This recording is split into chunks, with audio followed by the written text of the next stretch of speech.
दोस्तों, स्वागत है आपका आपके अपने पसंदीदा चैनल पर। मैं हूं आपका दोस्त और आज की रात हम सिर्फ एक कहानी नहीं सुनेंगे। आज हम इंसानी दिमाग के उस अंधेरे कोने में झांकेंगे जहां ईर्ष्या का नाग कुंडली मारकर बैठता है। दोस्तों, हम सब ने कभी ना कभी जलन महसूस की है। जब हमारा दोस्त हमसे आगे निकल जाता है, जब पड़ोसी की तरक्की होती है, तो दिल के किसी कोने में एक चुभन होती है। लेकिन क्या हो अगर ये चुभन एक नासूर बन जाए? क्या हो अगर ये जलन एक इंसान को इतना अंधा कर दे कि उसे पाप और पुण्य का फर्क ही नजर आना बंद हो जाए? आज मैं आपके लिए लेकर आया हूं हिंदी साहित्य के युग प्रवर्तक, कलम के सिपाही मुंशी प्रेमचंद की एक ऐसी दास्तान जो आपको हिलाकर रख देगी। कहानी का नाम है प्रायश्चित। ये कहानी एक दफ्तर की है, एक पुरानी दुश्मनी की है और एक ऐसे खौफनाक अंजाम की है जिसके बारे में सोचकर ही रूह कांप जाती है। लेकिन इस सफर पर चलने से पहले एक जरूरी बात।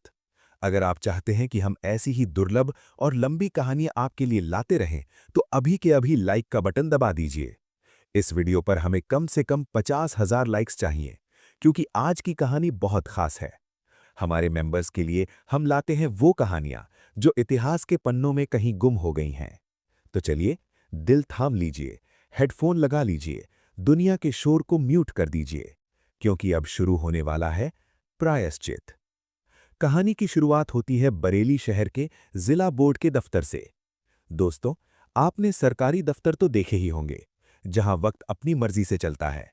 दीवार घड़ी की टिक टिक भी यहां सुस्त पड़ जाती है। दफ्तरों का एक पुराना असूल है, देर से आना बड़े अफसरों की शान होती है। जो जितना बड़ा अधिकारी, वो उतनी ही देर से आएगा और उतनी ही जल्दी चला जाएगा, मानो सूरज भी उन्हीं की मर्जी से उगता और ढलता हो। वक्त की पाबंदी, अरे वो तो सिर्फ चपरासियों और छोटे क्लर्कों के लिए बनी है। बेचारा चपरासी, जिसकी ड्यूटी तो 24 घंटे की होती है। अगर उसे बुखार भी हो, घर में मुसीबत भी हो और छुट्टी लेनी पड़ जाए, तो उसे अपनी जगह किसी और को खड़ा करना पड़ता है। उसकी अपनी कोई जिंदगी नहीं, उसका अपना कोई वक्त नहीं। सुबह के 11 बज चुके थे। दफ्तर में एक अजीब सा आलस फैला हुआ था। क्लर्क अपनी कुर्सियों पर ऊँग रहे थे।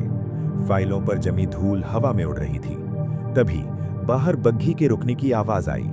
घोड़े की टाप और बग्घी के पहियों की चरमराहट ने दफ्तर के सन्नाटे को चीर दिया। सब समझ गए, बड़े बाबू आ गए। हेड क्लर्क बाबू मदारी लाल। जैसे ही मदारी लाल की बग्घी रुकी, पूरा दफ्तर जैसे नींद से जाग उठा। एक चपरासी जो अभी तक बीड़ी पी रहा था, वो दौड़कर बग्घी के पास पहुंचा ताकि साहब का पैर गाड़ी यानी ब्रीफकेस उठा सके। अर्दली ने बिजली की फुर्ती से कमरे की चिक यानी बांस का पर्दा हटा दी। जमादार जो अभी तक गप्पे हाँक रहा था, वो दौड़कर डाक की फाइलें मेज पर सजाने लगा। मदारी लाल बग्घी से उतरे। कद काठी सामान्य थी, लेकिन चाल में एक ऐसी अकड़ थी जैसे पूरा जिला बोर्ड उन्हीं के कंधों पर चल रहा हो। पान चबाते हुए, माथे पर शिकन लिए, वो अपने कमरे की ओर बढ़े। राम राम बड़े बाबू। नमस्ते हुजूर। चारों तरफ से सलाम आने लगे। मदारी लाल ने किसी का जवाब नहीं दिया, बस एक हल्की सी हुंकार भरी और अपनी गद्देदार कुर्सी पर जा बैठे। पंखे की हवा ने उनके पसीने को सुखाया। उन्होंने एक गहरी सांस ली, पान की पीक पीकदान में थूकी और अपने सामने रखे डाक के ढेर को देखा। उन्हें लगा आज का दिन भी वैसा ही होगा जैसा रोज होता है। वही बोरिंग फाइलें, वही अर्जियां, वही शिकायतें। लेकिन उन्हें नहीं पता था कि आज का दिन उनकी जिंदगी का सबसे भयानक दिन साबित होने वाला था। किस्मत ने आज उनके लिए एक ऐसा लिफाफा भेजा था जो उनकी दुनिया में आग लगाने वाला था। मदारी लाल ने बहुत ही बेमन से पहला सरकारी लिफाफा उठाया। उस पर अति आवश्यक यानी कॉन्फिडेंशियल की मोहर लगी थी। उन्होंने सोचा, होगा कोई सर्कुलर या किसी छोटे मोटे क्लर्क का तबादला। उन्होंने अपनी जेब से चांदी का बना हुआ पेपर कटर निकाला और लिफाफे को चीर दिया। कागज को बाहर निकाला, चश्मा ठीक किया और पढ़ना शुरू किया। पहली लाइन पढ़ते ही उनके हाथ थम गए। दूसरी लाइन पढ़ते ही उनके माथे पर पसीने की बूंदें उभर आईं और जैसे ही उन्होंने तीसरी लाइन पढ़ी, उनकी आंखों के आगे अंधेरा छा गया। लिफाफे में लिखा था, जिला बोर्ड के सेक्रेटरी का पद जो पिछले महीने से रिक्त था, उस पर सरकार ने पंडित सुबोध चंद्र को नियुक्त किया है। वे अगले सप्ताह कार्यभार संभालेंगे। सुबोध चंद्र, ये नाम, ये दो शब्द मदारी लाल के कानों में पिघले हुए शीशे की तरह उतरे। ये कोई मामूली नाम नहीं था। ये नाम मदारी लाल के अतीत का वो भूत था जिसे वो बहुत पहले दफना चुके थे, या कम से कम उन्हें लगा था कि वो दफना चुके हैं। मदारी लाल का चेहरा ऐसा सफेद पड़ गया जैसे किसी ने उनके शरीर से खून की आखिरी बूंद भी निचोड़ ली हो। हाथ इतनी जोर से कांपने लगे कि कागज की खड़खड़ाहट पूरे कमरे में सुनाई देने लगी। नहीं, नहीं, ये नहीं हो सकता। उनके सूखे होठों से आवाज निकली, सुबोध, मेरा अफसर, मेरा साहब। वो कुर्सी से खड़े हो गए, लेकिन टांगों में जान नहीं थी। वो धम्म से वापस बैठ गए। सुबोध चंद्र, वही सुबोध जिससे मदारी लाल को घृणा थी। घृणा भी ऐसी वैसी नहीं, ऐसी नफरत जो इंसान को जलाकर राख कर दे। वो सुबोध जो कभी उनका क्लासमेट था। वो सुबोध जिसे नीचा दिखाने के लिए मदारी लाल ने क्या क्या नहीं किया था। और आज वही सुबोध उनके सिर पर आकर बैठेगा। मदारी लाल को उसे सर कहना पड़ेगा, उसके आने पर खड़ा होना पड़ेगा, उसकी डांट सुननी पड़ेगी। मदारी लाल को लगा कि धरती फट जाए और वो उसमें समा जाए। उन्हें याद आया कि उन्होंने सुना था कि सुबोध सेना में भर्ती हो गया है। वो किसी युद्ध पर गया था। मदारी लाल ने तो न जाने कितनी बार मनौतियां मानी थी, मंदिरों में जाकर प्रार्थना की थी कि वो युद्ध में मारा जाए। उन्होंने सोचा था कि वो कहीं मर खप गया होगा, लेकिन नहीं, किस्मत देखो, वो न सिर्फ जिंदा था बल्कि तरक्की की सीढ़ियां चढ़ते चढ़ते अब सेक्रेटरी बन गया था। और मदारी लाल, वो वहीं के वहीं थे, एक हेड क्लर्क। जलन की एक ऐसी लहर उनके सीने में उठी कि उन्हें सांस लेना भारी पड़ने लगा। आखिर इतनी नफरत क्यों? क्या कारण था इस जलन का? इसके लिए हमें थोड़ा पीछे जाना होगा, बहुत पीछे। मदारी लाल और सुबोध चंद्र की दुश्मनी कोई कल परसों की नहीं थी, ये बचपन की थी। दोनों एक ही दिन एक ही स्कूल में भर्ती हुए थे, एक ही मोहल्ले में रहते थे, लेकिन विधाता ने दोनों को बिल्कुल अलग मिट्टी से गढ़ा था। सुबोध, जैसा उसका नाम था वैसा ही उसका स्वभाव। सुंदर, सुडौल, हंसमुख, पढ़ने में तेज, खेल में अव्वल, शिक्षकों का लाडला। और मदारी लाल, वो पढ़ने में फिसड्डी था, शरीर से कमजोर था और स्वभाव से ईर्ष्यालु। बचपन से ही मदारी लाल के अंदर एक हीन भावना कॉम्प्लेक्स घर कर गई थी। क्लास में जब मास्टर साहब सवाल पूछते तो सुबोध साथ खड़ा करता और सही जवाब देता। मास्टर साहब कहते, शाबाश सुबोध, और एक तुम हो मदारी, गधे के गधे रहोगे। पूरी क्लास हंसती और उस हंसी की गूंज मदारी लाल के दिल में एक कांटा बनकर चुभ जाती। खेल के मैदान में भी वही हाल। सुबोध जब बल्ला घुमाता तो चौके छक्के लगते, लड़के उसे कंधों पर उठा लेते, और मदारी लाल, वो बस बाउंड्री पर खड़ा होकर बॉल पकड़ता रह जाता। हर जगह सुबोध, सुबोध, सुबोध। मदारी लाल के लिए ये नाम एक गाली बन गया था। जैसे जैसे वो बड़े हुए, ये जलन भी बड़ी होती गई। कॉलेज में मदारी लाल ने सुबोध को बर्बाद करने की कसम खा ली थी। उसने क्या क्या नहीं किया।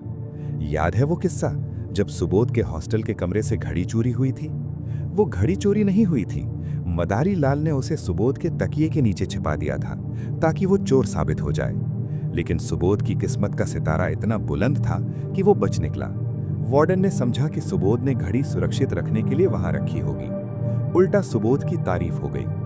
मदारी लाल ने उसे परीक्षा में नकल करते हुए फंसाने की कोशिश की। उसने लड़कियों के मामले में सुबोध को बदनाम करने के लिए गुमनाम खत लिखे। उसने प्रोफेसरों के कान भरे, लेकिन सुबोध, वो हर अग्नि परीक्षा से कुंदन बनकर निकला। उसकी अच्छाई ऐसी ढाल थी जिसे मदारी लाल की नफरत का कोई तीर भेद नहीं पाया।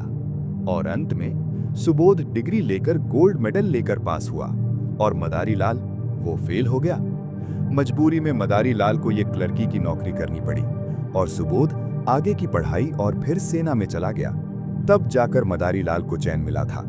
उसे लगा था कि मेरे जीवन से ये ग्रहण हट गया। लेकिन आज वो ग्रहण फिर से लौट आया था और इस बार वो पहले से भी बड़ा और काला बनकर आया था। मदारी लाल वर्तमान में लौट आए। वो अपनी कुर्सी पर बैठे बैठे कांप रहे थे। उनके मन में डर था, सुबोध को सब याद होगा, वो भूला नहीं होगा।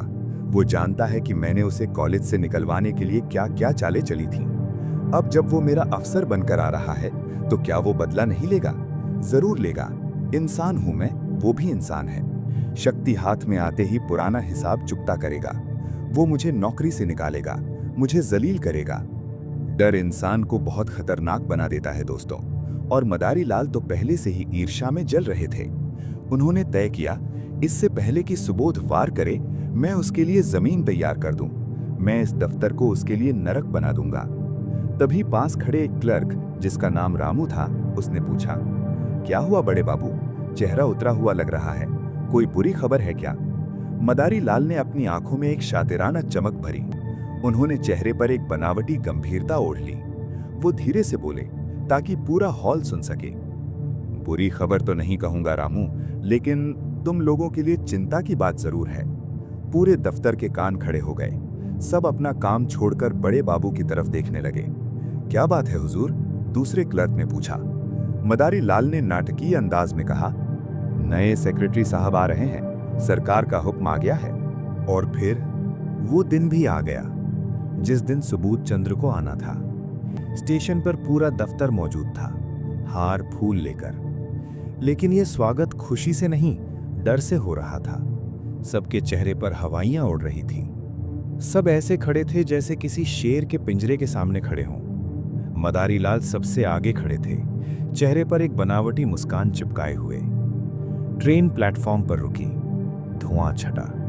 फर्स्ट क्लास के डिब्बे से एक नौजवान उतरा, सुबोध चंद्र। सुंदर, गठीला शरीर, चेहरे पर एक अनोखा तेज और होठों पर एक प्यारी सी मुस्कान। वो कहीं से भी यमराज या घमंडी नहीं लग रहा था। जैसे ही सुबोध की नजर भीड़ में खड़े मदारी लाल पर पड़ी, वो प्रोटोकॉल भूल गए। अफसरी की सारी मर्यादा छोड़कर वो लपक कर आगे बढ़े और मदारी लाल को अपनी बाहों में भर लिया। एक जोरदार झप्पी। अरे मदारी भाई, तुम यहाँ कैसे? मदारी लाल का शरीर अकड़ गया। उन्हें इसकी उम्मीद नहीं थी। सुबोध ने उन्हें छोड़ा और कंधों से पकड़कर हिलाया। यार, इतने सालों बाद मिल रहे हैं, क्या तुम इसी दफ्तर में हो? मदारी लाल ने बहुत ही औपचारिक होकर नजरें झुकाकर कहा, जी, मैं यहाँ हेड क्लर्क हूँ। आप तो कुशल मंगल हैं। सुबोध जोर से हंसे। उनकी हंसी में वो बचपन वाली खनक थी। अजी मेरी मत पूछो, बसरा, फ्रांस, मिस्र, कहाँ नहीं भटका। फौज की नौकरी थी भाई, मौत सिर पर नाचती थी। लेकिन जहां भी गया किस्मत ने साथ दिया। खूब पैसा कमाया, और सच कहूं खूब उड़ाया भी। बसरा में ही 25,000 कमा लिए थे, सब वहीं लुटा आया। फिर सोचा अब देश लौटकर सुकून की रोटी खाऊं, और देखो भगवान की दया, तुम मिल गए। अब काम करने का मजा आएगा। मदारी लाल के दिल में ईर्ष्या की भट्टी और तेज हो गई।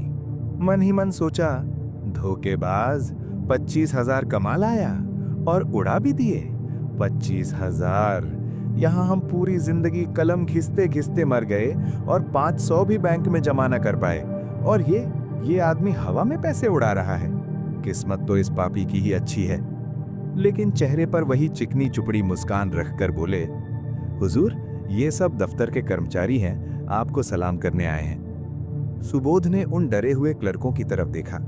उसने अफसर वाली अकड़ नहीं दिखाई। वो आगे बढ़ा और एक एक करके सबसे हाथ मिलाया। अरे भाई, आप लोगों ने बेवजह कष्ट किया। मैं आपका अफसर बाद में हूँ, पहले आपका साथी हूँ। हम सब एक ही नाव के सवार हैं। अफसरी और मातहत का फर्क बेकार की चीज है। बस हम सब मिलकर ईमानदारी से काम करेंगे और इस बोर्ड की इज्जत बढ़ाएंगे। सुबोध की बातों ने जादू सा कर दिया। वो क्लर्क जो अभी तक डर से कांप रहे थे, अब मुस्कुराने लगे। वो आपस में कानाफूसी करने लगे। यार, बड़े बाबू तो कह रहे थे बहुत खड़ूस हैं, ये तो देवता आदमी लगता है। हाँ, कितना विनम्र है। बड़े बाबू ने झूठ बोला था।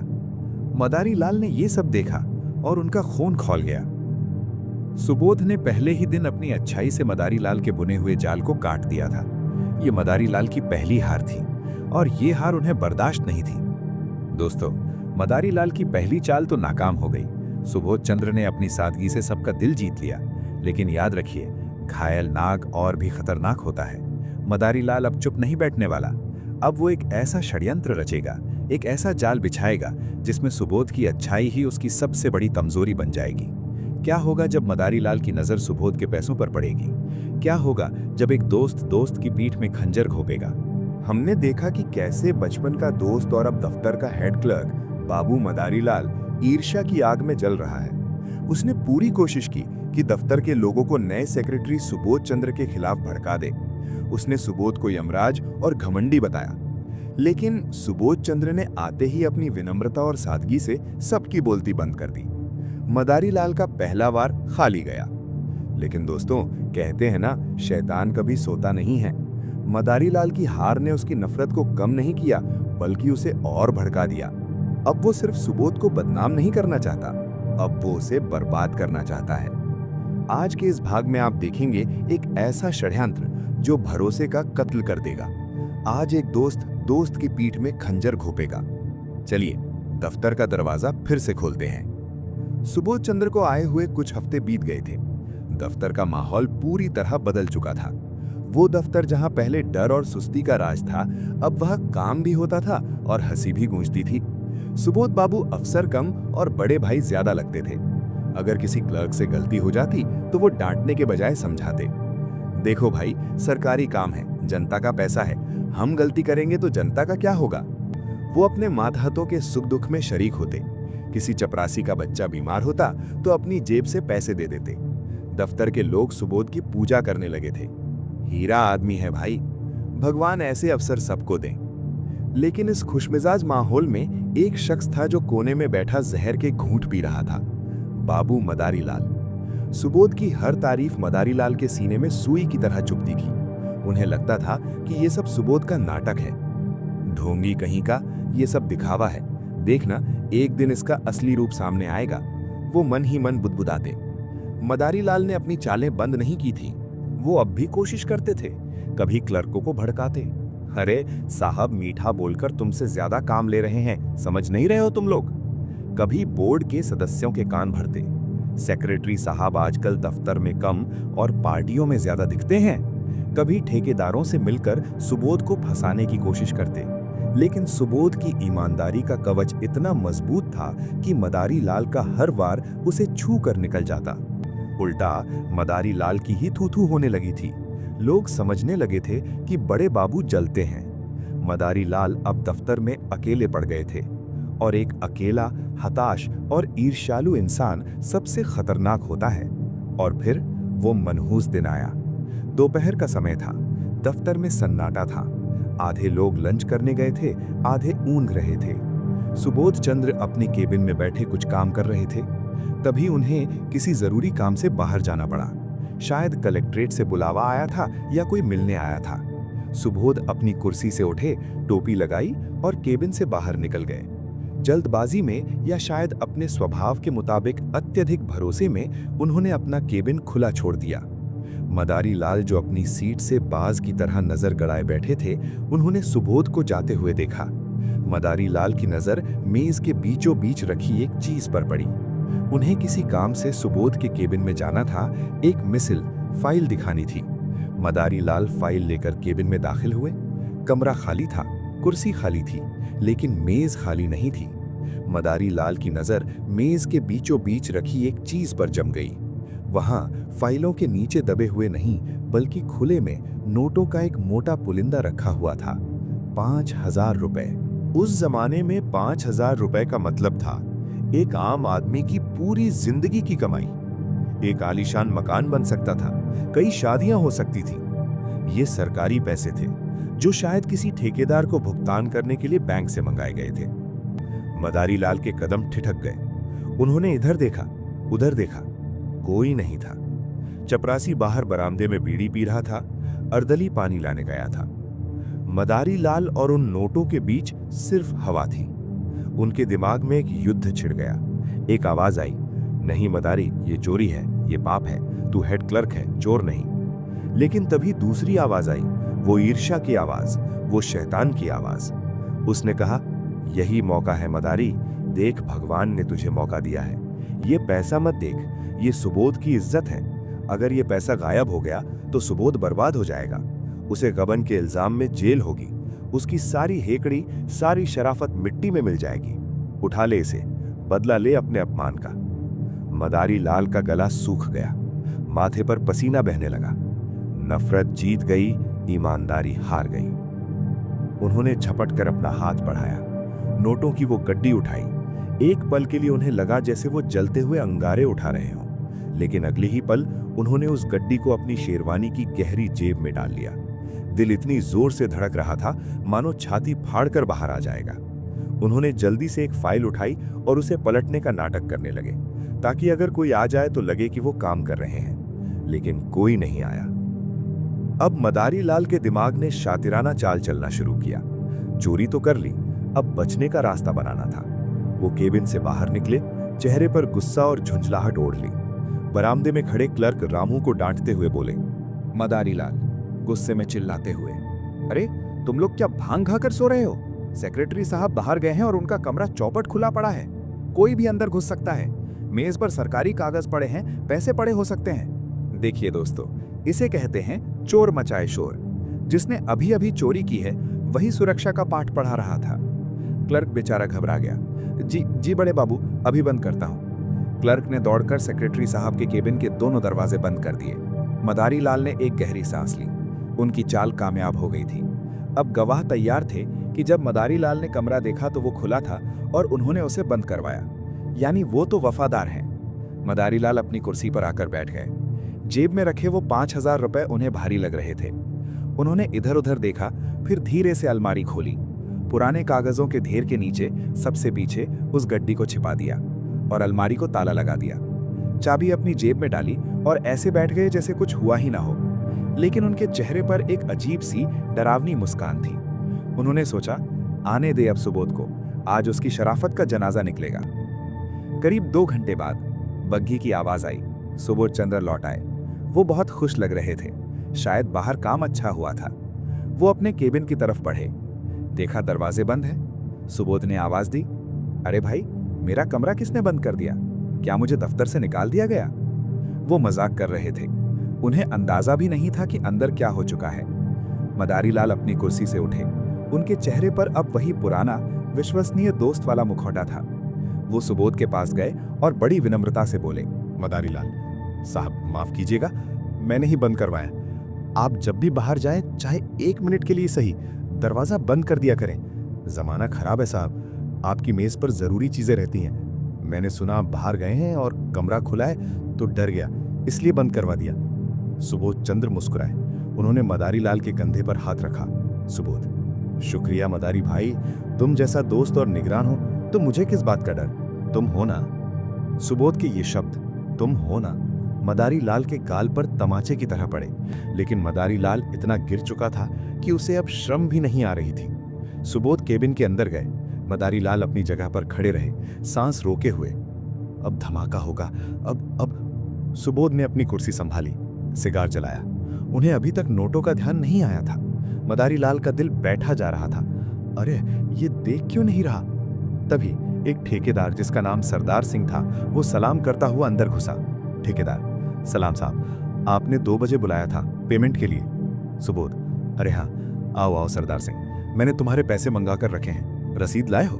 ठेकेदार, जी हुजूर। सुबोध ने कहा, ठीक है, रसीद दो और अपने पैसे ले जाओ। सुबोध ने मेज पर हाथ बढ़ाया, उस जगह जहां उन्होंने नोटों की गड्डी रखी थी।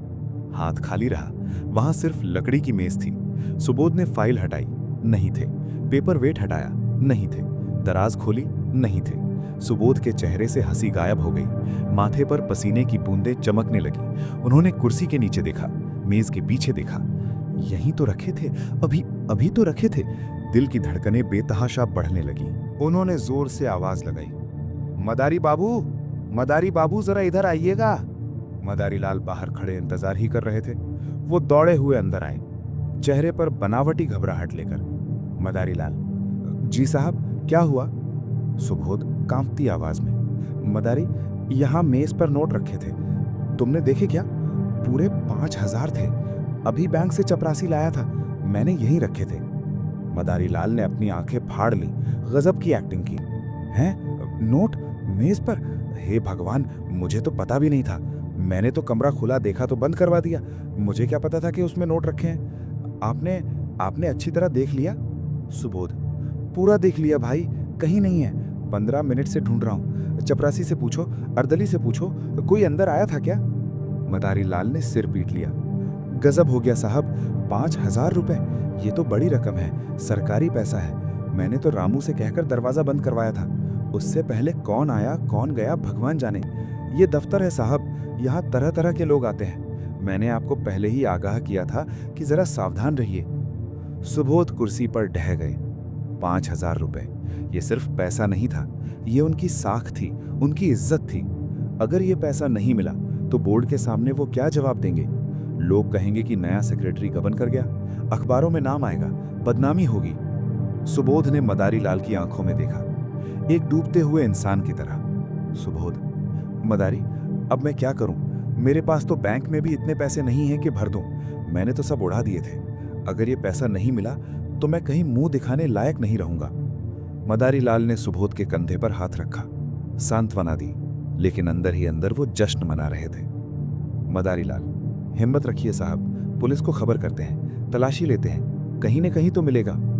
पूरे दफ्तर में तलाशी ली गई, चपरासियों की जेबें टटोली गई, फाइलों को झाड़ा गया, लेकिन नोट तो मदारी लाल की अलमारी में सबसे सुरक्षित जगह पर रखे थे। वो कहां से मिलते? शाम हो गई, सूरज ढल गया और उसके साथ ही सुबोध चंद्र की उम्मीद भी ढल गई। वो अपने केबिन से निकले तो एक बूढ़े हारे हुए इंसान लग रहे थे। मदारी लाल ने उन्हें जाते हुए देखा। उन्हें अपनी जीत का नशा था, लेकिन उन्हें नहीं पता था कि ये जीत जल्द ही एक भयानक हार में बदलने वाली है। दोस्तों, मदारी लाल अपनी साजिश में कामयाब हो गया। सुबोध चंद्र टूट चुका है। एक 5,000 की चोरी ने एक ईमानदार अफसर की जिंदगी में भूचाल ला दिया है। लेकिन कहानी यहां खत्म नहीं होती। मदारी लाल सोच रहा है कि उसने सुबोध को बर्बाद कर दिया, लेकिन उसे अंदाजा भी नहीं है कि सुबोध चंद्र इस बदनामी से बचने के लिए क्या कदम उठाने वाला है। एक ऐसा कदम जो मदारी लाल की रातों की नींद हमेशा के लिए उड़ा देगा। क्या सुबोध पुलिस के पास जाएगा या वो कोई खौफनाक फैसला लेगा? कहानी अब उस मोड़ पर आ खड़ी हुई है जहां से वापसी का कोई रास्ता नहीं है। पिछले भाग में हमने देखा कि कैसे ईर्ष्या की आग में जलकर हेड क्लर्क मदारी लाल ने अपने ही दोस्त सेक्रेटरी सुबोध चंद्र के 5,000 रुपए चुरा लिए। सुबोध चंद्र, जो एक ईमानदार और स्वाभिमानी इंसान थे, इस चोरी से पूरी तरह टूट गए। मदारी लाल को लगा कि उसने सुबोध को सबक सिखा दिया। उसे लगा कि अब सुबोध गिड़गिड़ाएगा, बदनाम होगा। लेकिन दोस्तों, मदारी लाल एक बात भूल गया था। इज्जतदार इंसान के लिए बदनामी मौत से बड़ी सजा होती है। वो बदनामी के कीचड़ में जीने से बेहतर मौत की नींद सोना पसंद करता है। आज के इस एपिसोड में जो होने वाला है, उसे सुनकर आपका दिल दहल जाएगा। आज एक हंसते खेलते परिवार की खुशियां हमेशा के लिए खामोश हो जाएंगी। शाम ढल चुकी थी, दफ्तर खाली हो रहा था। सुबोध चंद्र अपनी कुर्सी से उठे। उनके शरीर में जैसे जान नहीं बची थी। 5,000 रुपए का गबन, ये शब्द उनके दिमाग में हथौड़े की तरह बज रहा था।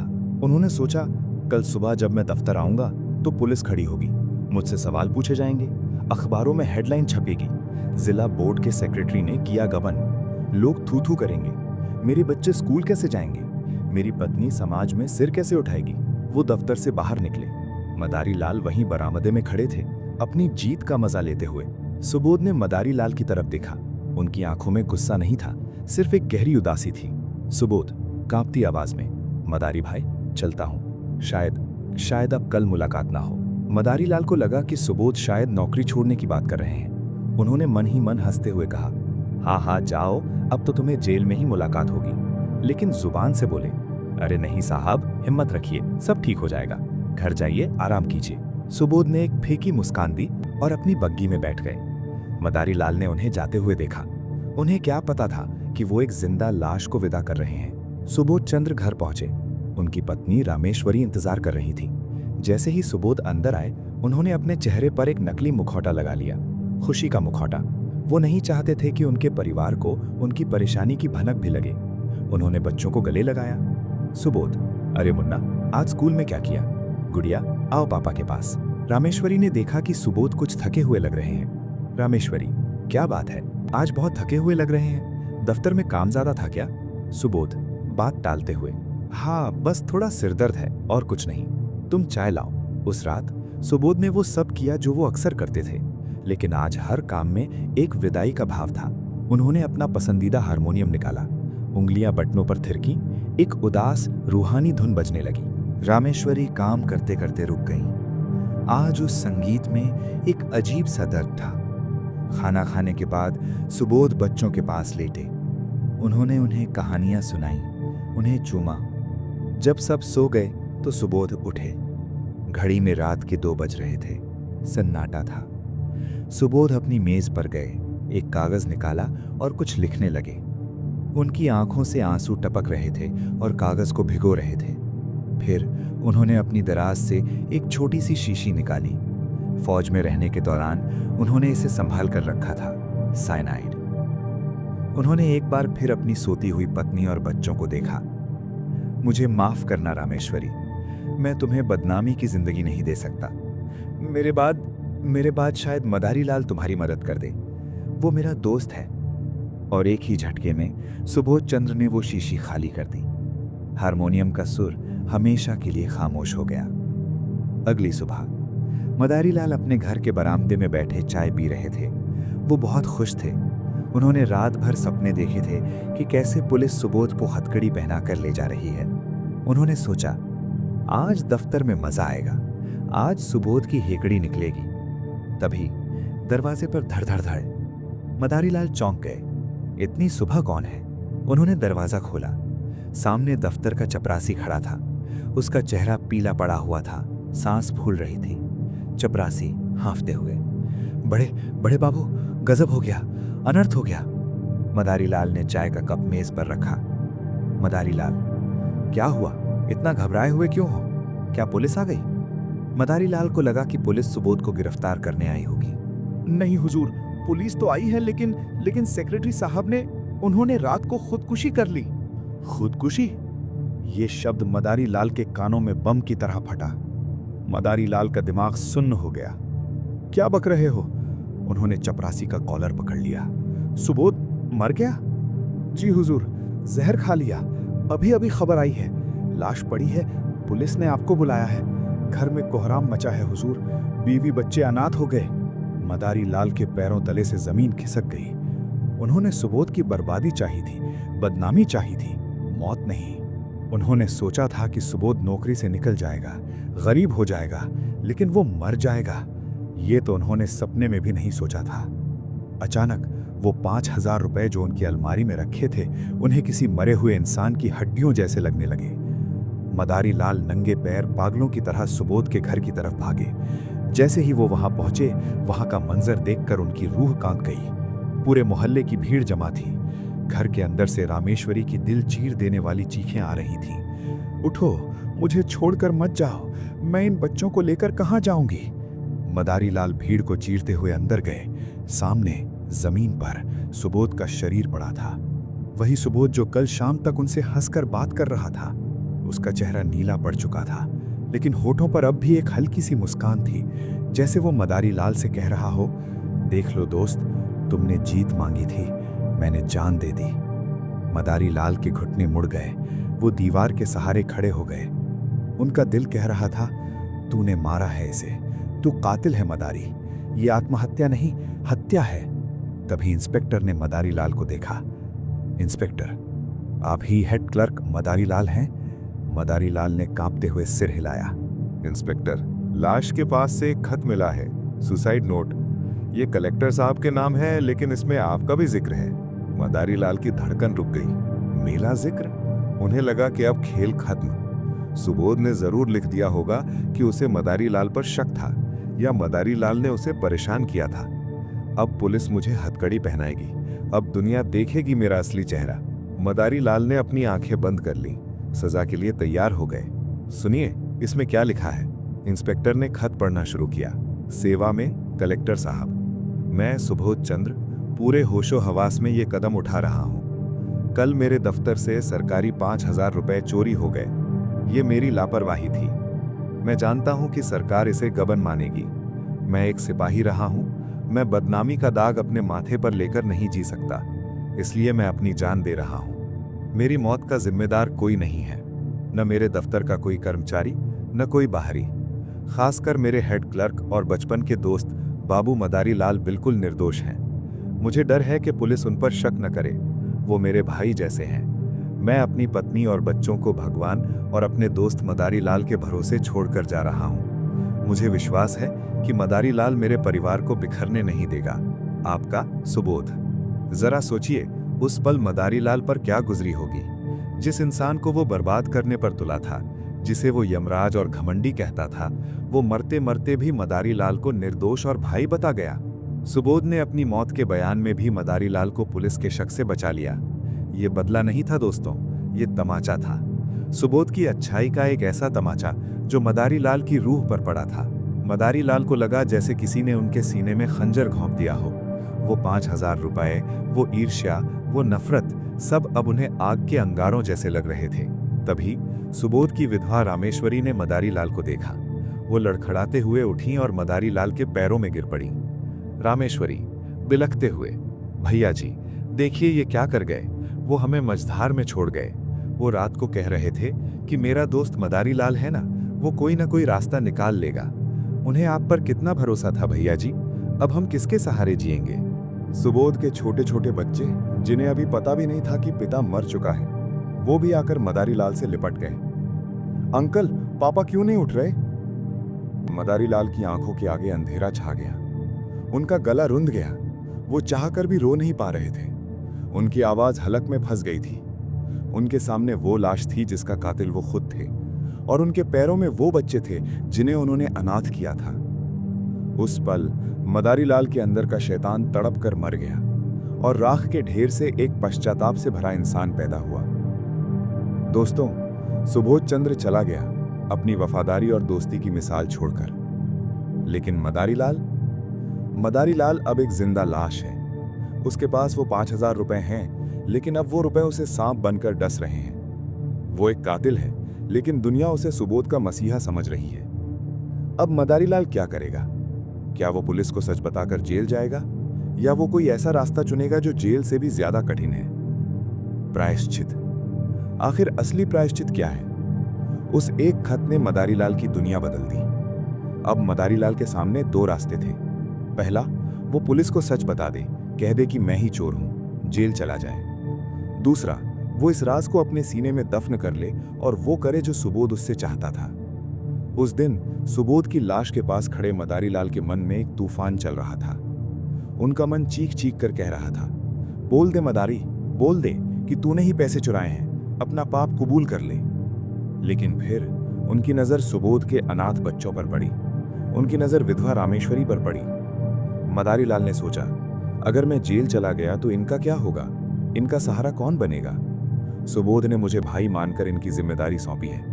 अगर मैं सच बोलकर ईमानदार बनने की कोशिश करूंगा तो मैं अपनी आत्मा को तो बचा लूंगा, लेकिन इस परिवार को भूखा मार दूंगा।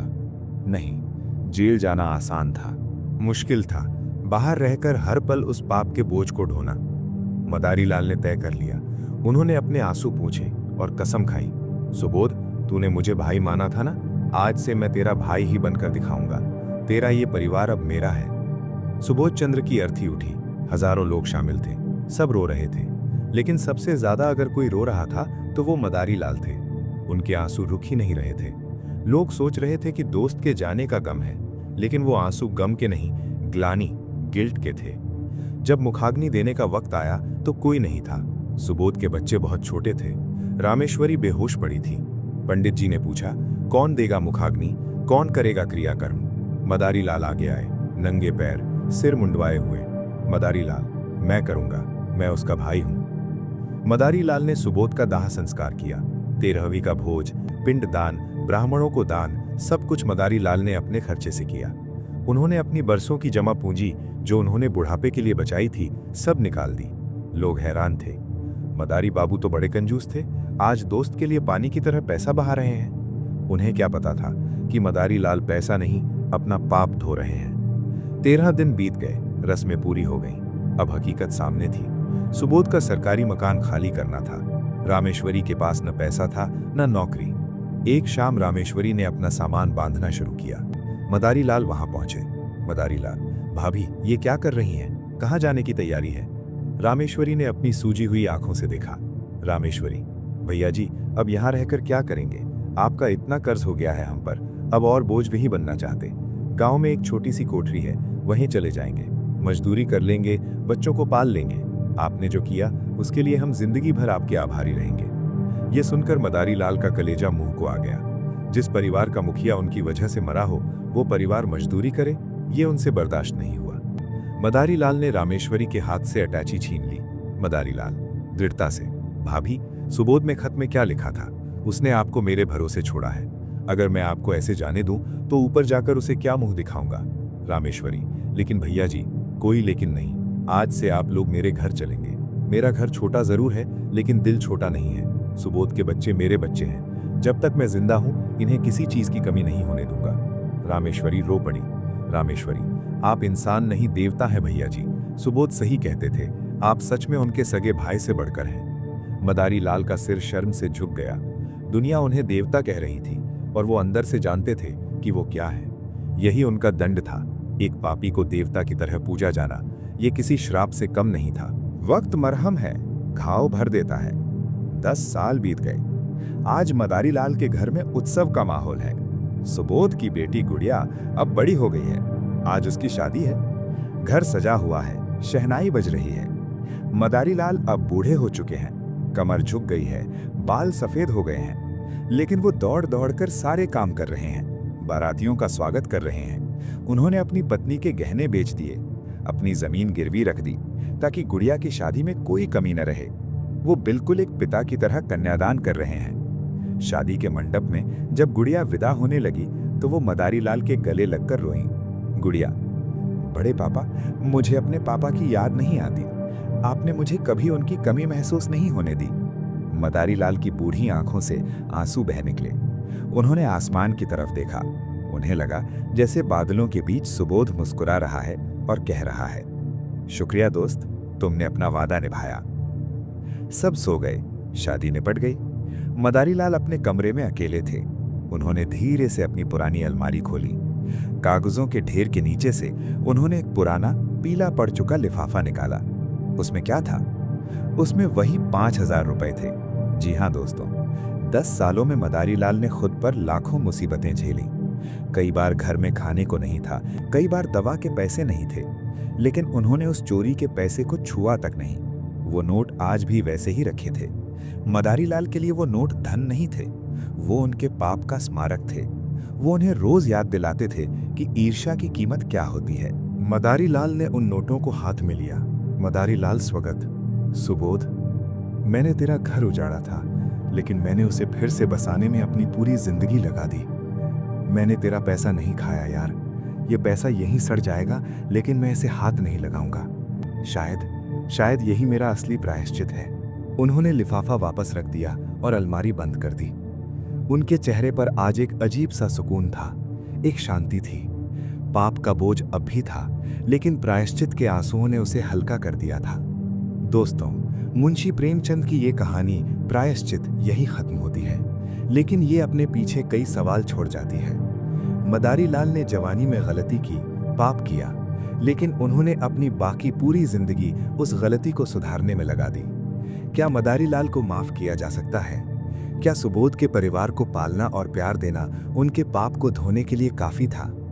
हम सब इंसान हैं, हमसे गलतियां होती हैं, कभी जलन में, कभी गुस्से में, लेकिन याद रखिए, गिरना पाप नहीं है, गिरकर पड़े रहना पाप है।